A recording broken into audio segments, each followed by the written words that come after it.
नमस्कार दोस्तों, स्वागत है आपका।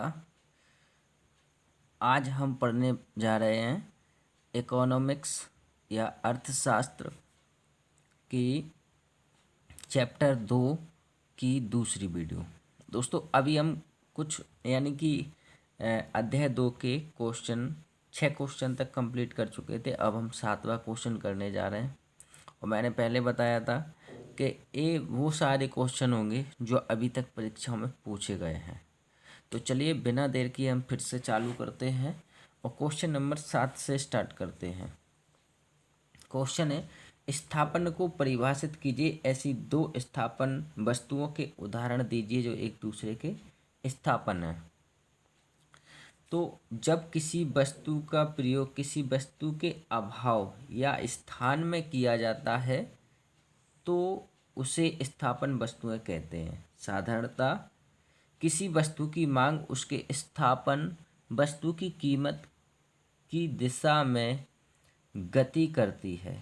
उदाहरण के लिए चाय, कॉफ़ी, गुड़, चीनी, गेहूँ, मक्का, घी, वनस्पति आदि एक ऐसी वस्तु है इनका एक दूसरे के स्थान पर प्रयोग किया जा सकता है। अगर आपके पास चाय नहीं है तो कॉफ़ी पी सकते हैं, कॉफ़ी नहीं है तो चाय पी सकते हैं, गुड़ नहीं है तो चीनी खा सकते हैं, चीनी नहीं है तो गुड़ खा सकते हैं। इसी प्रकार से गेहूँ, मक्का, घी, वनस्पति। ओके।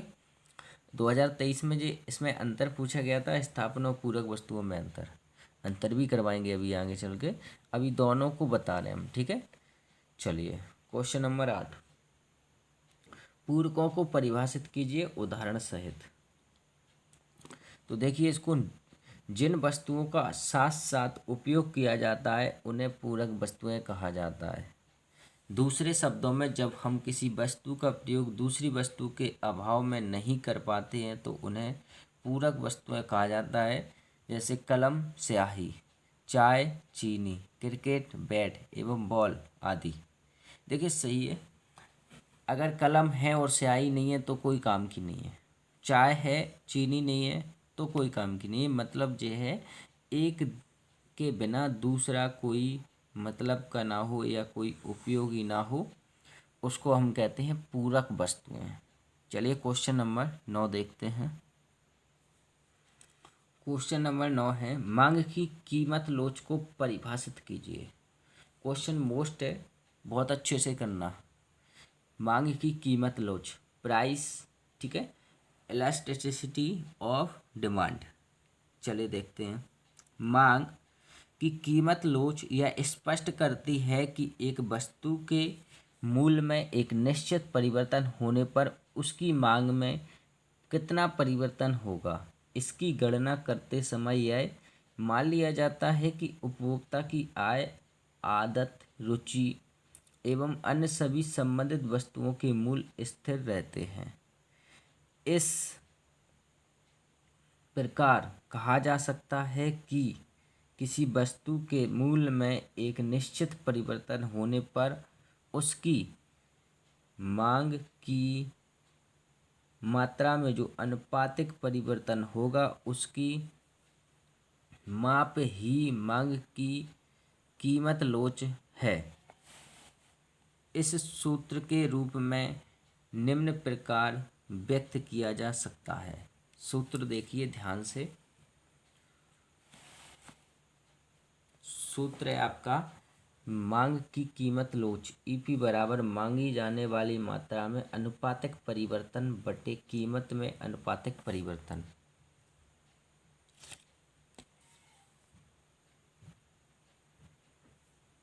ठीक है, या डेल्टा क्यू बटे क्यू, इसके पूरे के बटे में डेल्टा पी बटे पी बराबर हो जाएगा डेल्टा क्यू बटे डेल्टा पी इंटू पी बटा क्यू, जहाँ क्यू बराबर प्रारंभिक मांग, ए क्यू बराबर डेल्टा क्यू बराबर मांग की मात्रा में परिवर्तन, पी बराबर प्रारंभिक मूल्य और डेल्टा पी बराबर मूल्य में परिवर्तन और डेल्टा बराबर सूक्ष्म परिवर्तन को प्रदर्शित करता है।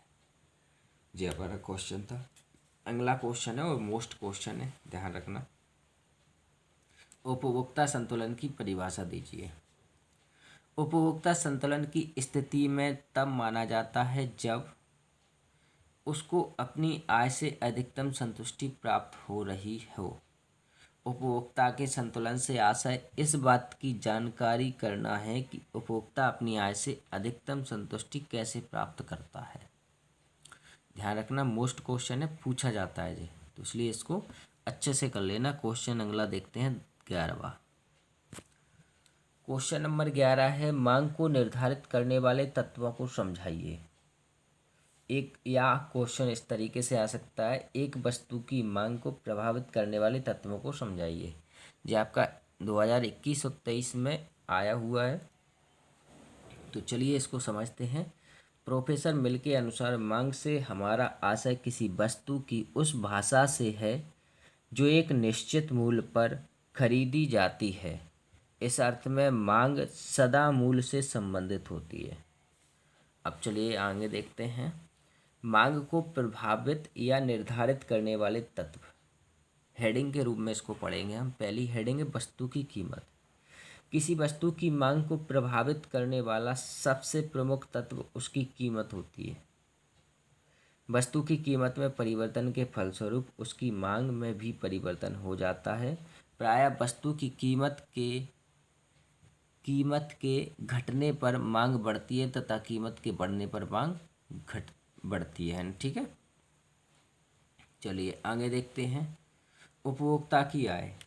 किसी व्यक्ति की आय बढ़ जाने पर वह किसी वस्तु की अधिक मात्रा ऊंचे मूल्य पर क्रय कर लेगा, किंतु आय कम होने पर वस्तु का मूल्य कम होने पर भी मात्रा में क्रय कम करेगा। अर्थात आय बढ़ने पर मांग बढ़ जाती है और आय घटने पर मांग कम हो जाती है। ठीक है, अब तीसरा हेडिंग है ऋतु में परिवर्तन।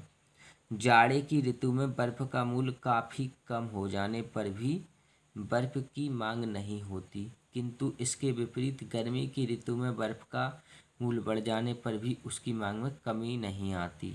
अतः ऋतु परिवर्तन का भी मांग पर प्रभाव पड़ता है। चलिए अगला देखते हैं। अगला हेडिंग है भविष्य में मूल्य वृद्धि की संभावना। मूल्य अपरिवर्तित होने पर भी यदि भविष्य में मूल्य वृद्धि की संभावना होती है तो वर्तमान में ही वस्तु की मांग बढ़ने लगती है। इसी प्रकार जब भविष्य में मूल्य घटने की संभावना होती है तो वर्तमान में मूल्यों के अपरिवर्तित रहने पर भी उनकी मांग में कमी होने लगती है। इसका मतलब है, अगर आपको पता है कि यह वस्तु भविष्य में महंगी होने वाली है तो व्यक्ति उसका स्टॉक करने लगते हैं, उसको ज़्यादा खरीदने लगते हैं।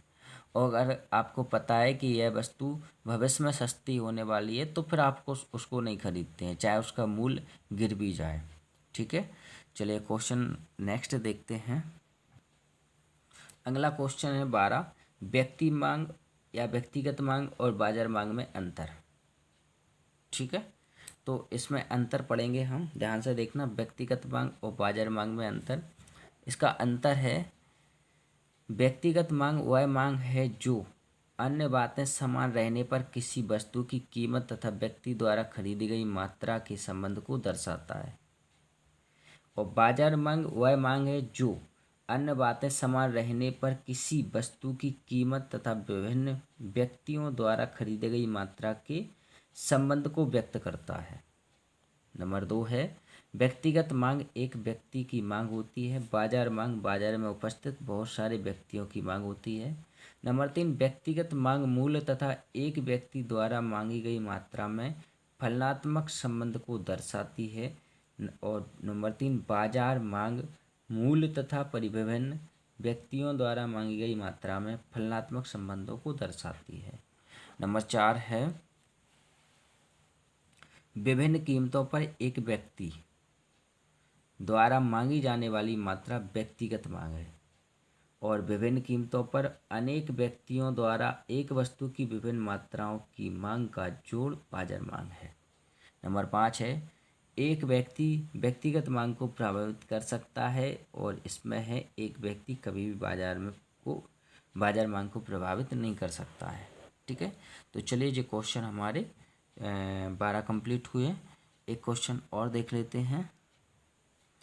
क्वेश्चन नंबर 13 है, बजट लाइन का अर्थ समझाइए। यह दो वस्तुओं के संभावित सभी संयोगों का ग्राफिकल प्रतिनिधित्व कहलाता है, जिन्हें दी गई आय तथा कीमतों से इस प्रकार खरीदा जा सकता है ताकि प्रत्येक संयोग की लागत उपभोक्ता की मौद्रिक आय के बराबर हो। तो जे बजट लाइन का अर्थ समझ में आ गया।